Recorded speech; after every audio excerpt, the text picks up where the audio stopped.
Do you want to invest in real estate, and are you looking for an example of how to do it yourself? You know what? Let's talk about that. We'll do it. Yeah, let's go. I'm Milton Ali. And I'm Hampton Skurlock. And we want to welcome you to the Investor Tribe podcast. Late night grind, got the cash in the flow. Flipping these dreams, with the portfolio grow. Brick by brick, stacking wealth in the zone. Investor Tribe, obs where the hustle is home. Today's episode is sponsored by us. And we didn't mean to say that at the same time, but it is sponsored by us, the Investor Tribe podcast. You can follow us on Facebook, Instagram, X, and YouTube. Go to wherever you find podcasts, and we're starting on Spotify, and which is super cool. Find us on INV Tribe on everything. That's at INV Tribe across all the social medias. Let's go. All right, let's welcome Jessica Yu to the Investor Tribe podcast. Hello. Yes, we know that you are absolute amazingness, and we wanted to find someone who is absolutely amazing to talk to about real estate investing and being you are a great realtor. You have helped me over the years in my journey as a real estate agent, and you've done some really cool investing. You've done it all. You have a tremendous resume, and you've been in the game for a while, and selling over $78 million in real estate over your time as an agent is not bad. Oh my gosh, I did not know half that stuff about myself. Thank you, Milton. Yes, which puts you in the top 3% of all agents here in Louisville. Shut the front door. Yes. It's just absolutely amazing. Known for putting people before property. And you are a realtor, an investor, a deal maker, and a deal architect. Oh, I like that. Again, we welcome you to the Investor Tribe podcast. Thank you for those kind words. He pulled it off very well. Every word I told him. He did. And I think our producer thought you were going to be much older when he saw your production there. So you've done a lot of it at a young age. So Asian don't listen. Right. So let's go back to 2012. Okay. Where were you in 2012? Well, in 2012, I remember it being kind of like the recession recovery, right? Right. From the 2008. I had just graduated from college. So I went to U of L here. Go Cards. That's right. Go Cards. And I had a marketing degree. And at the time, I just thought, I knew I wanted to do real estate. I just wasn't really sure in what capacity. And so I went to this great networking group called CREA. And I talked to a lot of people there and just kind of asked their opinion. Hey, do you think I should get my license, or do you think I should just go out there and buy houses with no money? And a really, really wise guy named Rue McFarland told me, it might help you get a loan if you had a JOB. I was like, oh, that's some sound wisdom right there. I talked to a couple other people, and I heard some that were like, no, just work with an agent. I heard some that said, well, it helps if you get your license too. You can learn the ins and outs, blah, blah, blah. And at the time, I was waiting tables, and I was like, well, I don't know what I'm doing. So maybe I should just go get my real estate license. How hard can it be, right? So that was kind of what was happening in 2012. And then my dad encouraged me. I remember he said, when I'm quoting people, this is how I remember it going down the conversation. And I was starting to make some good money at the time. If I made over $100 a day waiting tables, I'm like, that was a good day. I was very happy. And my dad said, you know what? I would encourage you to burn your bridges, and you should totally get your real estate license and just jump headfirst into it and just quit serving. I was like, but what about the money? And he's like, I don't want you to lose a $10,000 commission over a $10 tip. I was like, whoa. Wow. So the force that's right a there. bar. Right yeah, there. I know. You can't. My dad has these one-liners that just like hits you, and you're like, what just happened? And it just sticks with you. Man, that's super cool. And so what went right or wrong with your first investment? Ooh, okay. So I think, okay, so before I got licensed, actually, so I'm going backwards a little bit. My brother, my dad, and I actually did a flip. I almost forgot about this because it was so long ago. See, we're back in 2012. Oh, That's okay, why I went back in 2012, right? Oh, so was this back in 2013-ish? I think it was before. Earlier? It was before then. Earlier. Gotcha. Early, because my dad was always trying to like teach us, right? And he would take us to his property sometimes. And I think he wanted us to, you know, kind of sometimes in Asian culture, like the family business is your business, right? So when they had the restaurant, okay, so I don't want to like too much backstory, but basically, too long didn't read. My parents had a fast food Chinese restaurant. And then my brother and I grew up in that restaurant helping out. And then they transitioned to real estate. And my dad's goal was to replace his restaurant income with rental income. At the time, he didn't really know what he was doing. And so he just bought what he could afford and what he knew, which was like Tailor Boulevard, you know, 7th Street, like kind of just picked up one for $1, picked up one for $10,000, stuff like that. And then I heard, and he would just figure it out, right? So he would take me and my brother. So we went from like chopping broccoli and rolling egg rolls and crab rangoons and taking orders, wiping tables. And every now and then he'd take us out to like cut grass, hold that drywall, you know, pretend you're an adult so we can set out this tenant who didn't pay rent.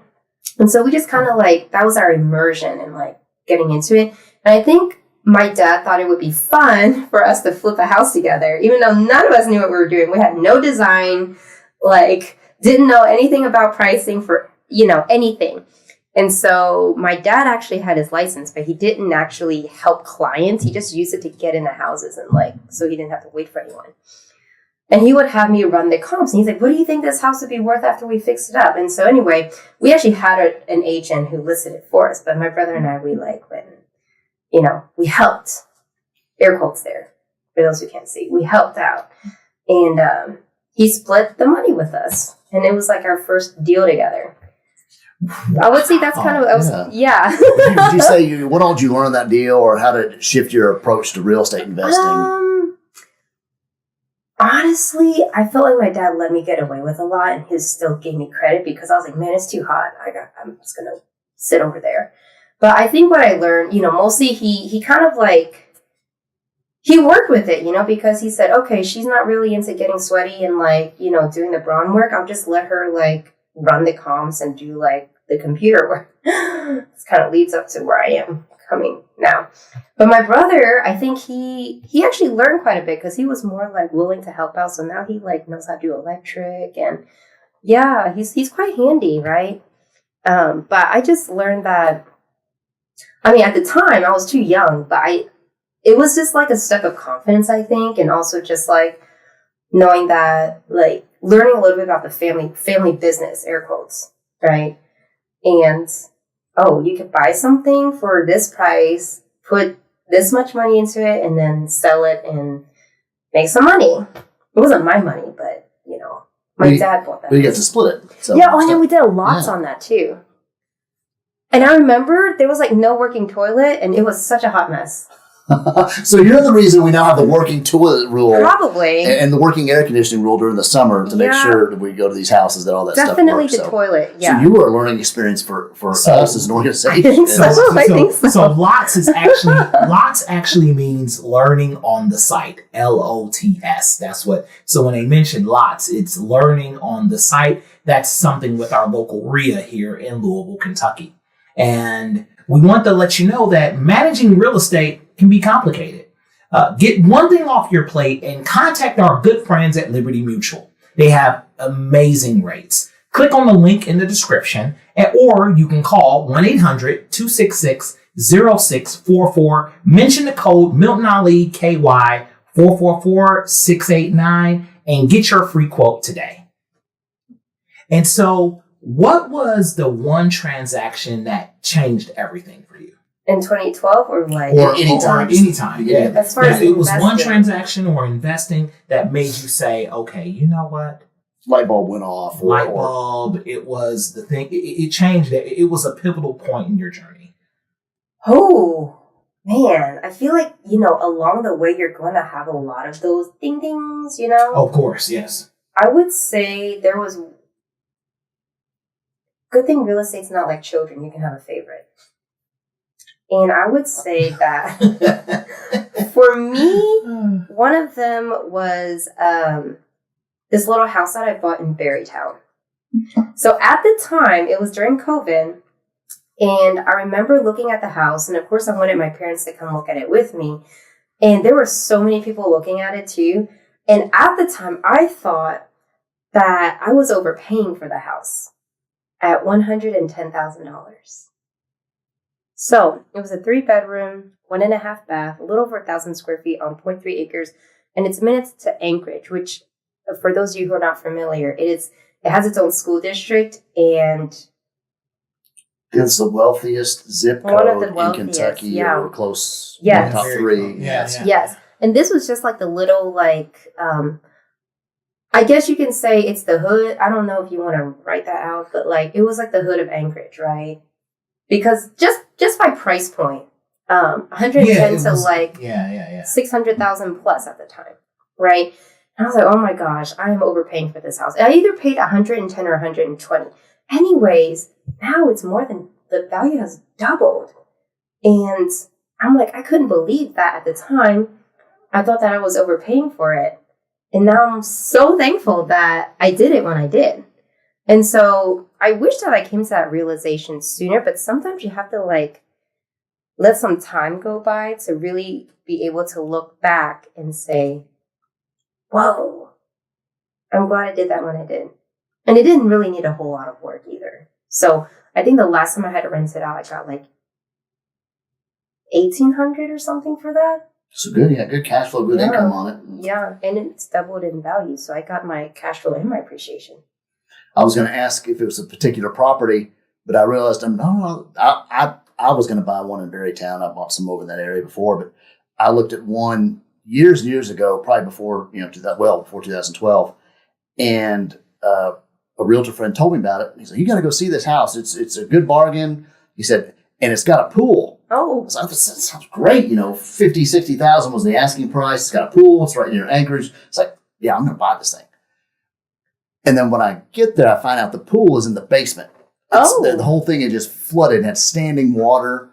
And it wasn't exactly a pool. That is hilarious. so the next time we have a flooded basement, we're going to say indoor pool. Indoor pool. Okay. They literally said that? I don't know if he was joking or if someone told him, like the listing agent may have told my realtor. He might have been joking. And then it relayed to me that there was a pool. I'm like, this is awesome. And I get there and it's just 4+ feet of stagnant, dank, nasty water. Did he have a straight face when he told you? No, I was on the phone, so I don't know. I think he thought it was really a pool, and I was excited. I get there, it wasn't a pool, but I did pass on that property. But it's one of maybe a handful. I think I should have bought it. We could have pumped it out, drained it, see what was going on. But it was a bank foreclosure. It was as is where is. You couldn't do any inspections. You couldn't. They didn't want you to pump the water out. Yeah. So I probably could have bought a similar house to what you got for half, because they were asking 50, 60 at the time. So probably half the price. Maybe needed more work than what you had, but that's the price of a car now. oh yeah. Let that sink in. There's some mid-level cars are cheaper than some of the houses we bought when we first invested. Or sorry, the houses we bought are cheaper than these mid-level cars. Speaking of cars, my dad once asked me, he said, Daddy needs to get a new truck. Do you think I should just get a loan, or do you think I should buy a house and make the house pay for my car? I was like, dude, Dad, really? Which one's going to help? So Jessica, you're writing a book, and the book is called "The Deal That Almost Broke Me." Okay, what would that book contain? Like, what stories would that book contain, or is there one story? The deal that almost broke me. Like, are you talking about the realtor side, like mentally cracked? Any deal. Financially, mentally, emotionally. Yeah, it can anything. be just, this is an investor tribe. So think about it from that lens. But, or it could be, just keep it there. Because as real estate agents, yes, there is I wrote that book every year. Okay? Yes, quite a bit. Every 6 months. So, but from an investor standpoint, what would be the deal that almost broke you? To be honest, I would say I've fairly been conservative in my underwriting because I don't want to take on more headache. Even though that's funny because every tenant is a new headache. But I would say my least favorite deal is a fourplex that I bought. Let me think for a second if there's anything else I hate worse than that one.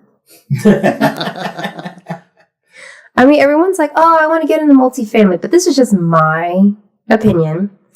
And it could be just the situation because I ended up buying something where I had a guy who wanted to sell and I was like, well, maybe I could buy for you because I did the numbers and it actually worked even at like a 6 or something % interest rate, right? I cash flowed after factoring in my taxes, insurance, expenses, vacancy, all that. Okay.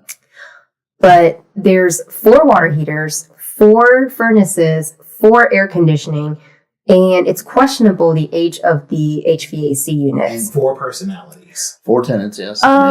Well, actually, there's also 4 toilets, right? And there's also probably at least 3 people living in each unit. And I get to foot the water bill and the trash. And there were roaches. But I didn't think about all of that because I was like, it cash flows. And I needed to buy something. So I bought it. And did I mention none of them speak English? The roaches or the tenants? The tenants, but definitely the roaches did not speak English. Yeah. No, they did not. I had to nuke them a couple of times. And here's a quick tip too. No one actually explained to me that a one-time roach treatment was not sufficient. You need to follow up because then they have eggs and then the babies hatch. And I was wondering, how come my treatments didn't work and I had to keep, calling every year? Oh, and then someone finally took the time to explain, this is why we have to follow up. And I was like, oh, that makes a lot of sense. For when the babies hatch. Huh. Or when you spray or bomb your property and they go next door. Uh-huh. And then next door gets sick and they bomb and then they come back to your property. Oh, after yeah. It's been treated. Right. You got to treat again or follow up. And there were no security deposits. They only pay cash. So every month, I'm so thankful that I have a friend who speaks Spanish and was willing to do this for me. He was the point of contact. And every time stuff would go out, it's like, oh, my thermostat didn't work. And I was like, did you try to check the battery? Oh, it's working now. Or like, oh, and it was just all these like stupid things. And then he would physically go and collect the rent every month. And so he would come back with this big envelope of cash for me every month on the 1st. And so when he told me he was leaving, I was like, I got to sell this thing. I haven't sold it yet, but I'm like, okay, let's just see how this goes. And I think I'm on my way to learning Spanish because it's like, they're just texting me in Spanish and they're like, I don't understand how to mail this. Wait, you want me to drop it off where? Who's going to pick this up? And I'm like, listen, it is not normal for people to pick up your rent. You have been spoiled. And one of them finally figured out how to drop this off to one of my attorneys. And he was like, yeah, you're a drug dealer. You're a drug dealer. So it's not all roses and rainbows. Sometimes it's roaches and drug dealers. Running a business shouldn't be hard. Being a landlord shouldn't be that hard either. But, you don't have to be an editor, a brand strategist, an actor. Our friends at Bespoke Marketing can help you look good while you do the things you're great at. So bespokemarketing.org, Bespoke Marketing, connections, tailor makes. So going back to the fourplex thing, I had a fourplex as one of my earlier investments, and I heard, I thought individual houses, that's great. Fourplex would be like as good as having four houses. It wasn't. So if you have one tenant that gets roaches, they go to the other units, and then you've got 4 tenants that may be complaining about parking spots or mail or somebody's cooking too loud or their kids are at the pool and splashing, they're in my parking spot. It's just you're managing, more people and relationships, and you got 4 people under one roof, which I heard, that's great. That's one of the reasons you want to have 4 places, 4 people under one roof. That can be a good thing. It also can be the worst part about it is you've got 4 people under one roof, on top of each other. Yes. But the cash flow can be well. I mean, you can do well with them. But yeah, you typically do have more turnover than with individual houses, and one bad apple can spoil the whole group. Mm-hmm. And if you have a fire or something, happens there, or a bad apple, or a drug dealer moves in, or a boyfriend, or the drug dealer of your tenant that was good, now they got this horrible, significant other that moves in and ruins it, scares everybody else away. Mm-hmm. Or there's a fire maintenance issue, and now all of a sudden they cut the property, or you can't open it back up until you get permits done, inspections done, and you could be losing that cash cow, like all that cash money that's coming into your property. All of a sudden it goes away at a moment. It can go away at a moment's notice. Yes. Versus if you had 4 individual houses where people were paying their own water bills and mowing their own grass, shoveling their own snow. With the fourplex, you've got to do some of that stuff. I agree, and I think that's something that people forget, is that you actually have more expenses as well with a fourplex. I have the same number of water heaters, kitchen sinks, toilets, furnaces in one building as I would if I had 4 houses. Well, I'd have 3 extra roofs, but I'll take my chances on that. They last a long time. Yeah. I mean, it's really interesting. So I had a multifamily, and I remember one of my tenants was paying late like every month. I think I might have called one of you guys about it, but I do remember us talking about it because there was a $30 per. Now I inherit the tenant. Okay, so the late tenant, and so it was like a $30 per day late charge. Ooh, I think I called you and I said, "Hey man, I got a tenant that's not paying and it's a $30 late fee." And he was like, "Your first question was, do you want to evict them?" And I was like, well, I said, but it was $30 a day and the rent was X amount, but they sent the rent check for this amount.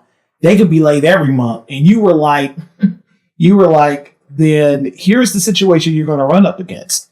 If you ever want to evict them, they're going to take one look at that lease and the judge is going to look like you took advantage of them. Mm.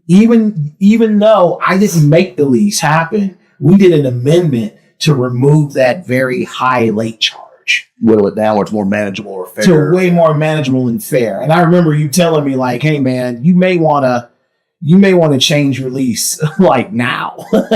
So we got together, changed the lease, but the late tenants is just all together, one of those issues because there's 4 opportunities for them to be late. Mm-hmm. There's more opportunities for people to make mistakes and do all these kinds of things. I did want to ask you, what type of trends are you observing in the market, and as far as investing and things that you now know that you would tell your younger self? Like there's a trend that you're telling people, like, man, you should consider this. A trend, a type of investing or area to invest in, maybe. Yeah, it could be. So I'm not sure how successful this is, but I've been noticing a lot of people wanting to buy owner financing terms. I don't know if you've noticed that too. I mean, we know it's been around for a while, but I've been seeing it a lot more, especially on some of my entry-level listings where I'm just getting sight unseen offers for, this is my cash offer, which is going to be half of what you're asking, or I can give you more than what you're asking if you're willing to owner finance it to me for a donut. I'm like, oh, very interesting. Yeah. So that's something that I've been noticing. And also I feel like with the interest rate environment, the way that it is, a lot of people they're just getting into a house, right, that they can. And their plan is to turn it into a rental later when they move out. And hopefully they can refinance so that the cash flow actually works. And we're noticing that even in areas that have historically been, I guess, lower priced, even those have been climbing. So a lot of people are having to, I guess, settle for what they can get just to get into the game. Yeah. I don't know if you're seeing the same thing. So there is a lot of different trends that I am noticing among those lines. And what I wanted to kind of, before we wrap up here, and I wanted to kind of ask you, as a real estate agent, what should people look for in an investor-friendly realtor? That's a good one. Well, I would say something that would make me feel comfortable is if this person walks the talk, right? It's one thing to know about real estate. It's another to actually be in real estate. And I think that you should look for somebody who has personal experience that they can share with you, because you can go a lot further faster by learning from others' mistakes. And it's also some kind of synergy, right? Because you can always bounce ideas off of each other. And it's instead of just talking from theory, you can talk from actual experience. And I think I can't understate the value of experience. Why do you think, I mean, there's a lot of realtors out there that don't own investment property or even a property in general. But why do you think that is? There's so many realtors that don't have their own portfolio or don't have investment property? I honestly think that real estate's not for everybody. I mean, just based off of like the deal that almost broke you, right? Yeah. Like, I think there's some people who, and that's okay. Like, I don't assume or judge people who don't own real estate. I'm curious as to why. But my thought is either they're not either in a position to where they can afford real estate yet. Maybe they're still building their business, their finances. Or this might be an unpopular opinion, is they don't have necessarily the means or maybe the confidence to go out and get something, or they're just unaware, right? Because I think that investing, you can sometimes stumble into becoming an accidental investor. A lot of times, though, I feel that it has to be very intentional. You have to put yourself in the right place and you have to recognize an opportunity, right? And I think maybe a lot of people just need that paycheck that they just go ahead and list it instead of asking, how can I buy this myself? How can I make this deal work? Where can I find the money? Who can I ask for the money? How can I, who can I get to manage this for me? Maybe I should learn to run the numbers, right? And so there's just a lot that goes into it. And I think if you're also trying to live up to a certain image or a certain lifestyle, you're not necessarily going to have enough left over at the end of the month to take risk and invest in something like real estate. If you've got real estate projects coming up and you need any exterior siding, windows, garage doors, any premium products, Benthall Brothers has you covered. They're a local business. They've been around since 1943, multiple locations. They'll even do deliveries. So they're a one-stop shop for a lot of your product needs. Benthall Brothers since 1943. Jessica, we want to thank you so much for joining us on the Investor Tribe podcast. You are a member of the tribe, and we are so thankful that you can come join us. And will you come back? I am so thankful to be here. Of course I will come back. So that is absolutely amazing. If you'll have me. Yes. We can put out the good cookies and all that. Yes, all and everything. the bougie. Yes, nice so food out front. I don't need bougie. Okay. We'll have a blast. And so you can catch us on all social media platforms and Spotify. You can go to INV Tribe on everything. So it's at INV Tribe on Facebook, Instagram, YouTube, and X, and Spotify. And I'm Milton Ali. And I'm Hampton Skurlock. And we'll catch you on the flip side of the Investor Tribe.